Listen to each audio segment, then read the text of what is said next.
the market makers. Welcome back, guys. Today is another episode for the beginner's guide on forex trading.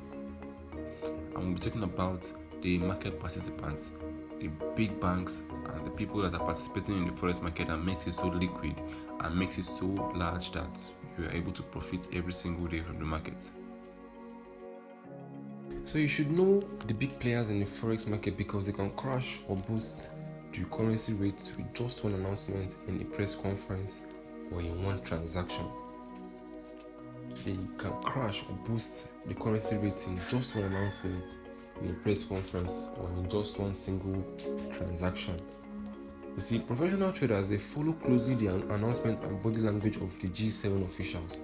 The G7 means like the group of seven, and it is a forum of the world's 7 most developed economies in the world, like the US, the Germany, the UK, France, Japan, Canada, and Italy.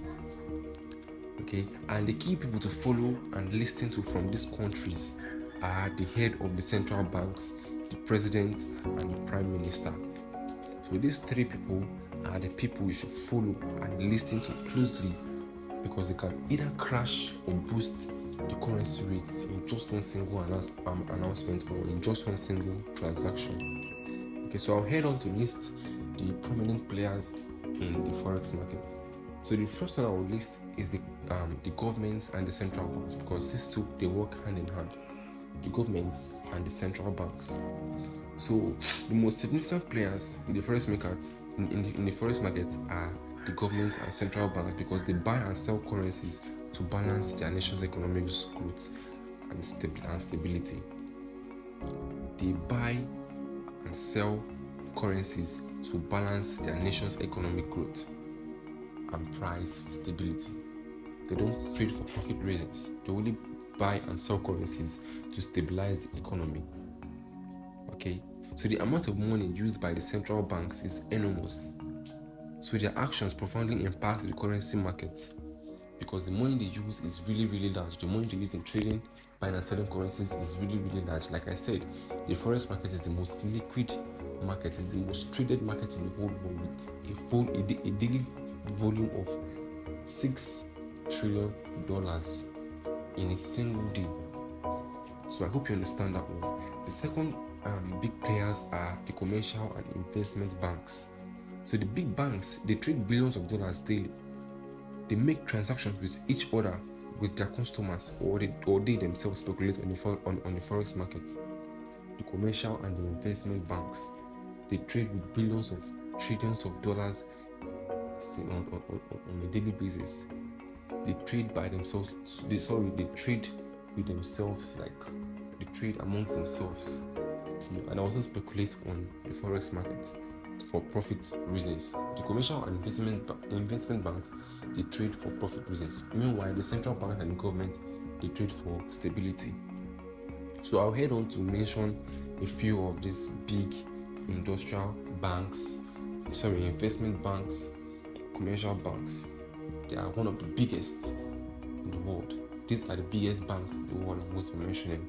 So the first one, I will mention JP Morgan Chase. I'll mention the Industrial and Commercial Bank of China. I'll mention the Mitsubishi, the Bank of America, Wells Fargo, Citigroup, and Deutsche Bank.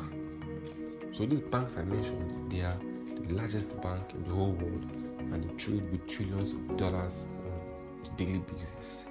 So it is worth noting that the ranking of these largest banks can vary depending on the source and the criteria used to measure size.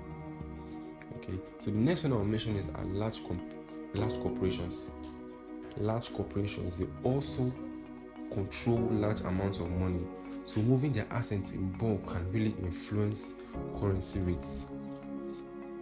Moving their assets in bulk, all these large corporations, when they move their assets in bulk in a very large size, it can affect currency rates as well. So let's say, for example, when the Chinese yen collapsed, when the biggest assurance companies in Japan started to move their assets out of the country because of the yen's decreasing value and interest rates. You see why I told you that when these large corporations, when they start moving their assets in bulk, it can really affect currency rates. So I'll just give you an example for the Japanese yen. Okay, so the next one I'll mention are the individual traders. So individual traders, we don't actually move the market in forex, but in the stock market, a single trader can actually move a large sum of money from their stock trading, and it can really affect the stock price to decline. You can make it to decline, or you can make it to boost. They can either boost it or decrease it. Okay, so I hope you guys have learned one or two from these lessons, and you now know the market makers of the forex market. You know the market makers, and you're able to list out a couple of banks. You can also do your research and also know, also make it more clearer to you. And if you don't really find it, if you didn't really understand it, you can rewatch the video over again to really grasp it well.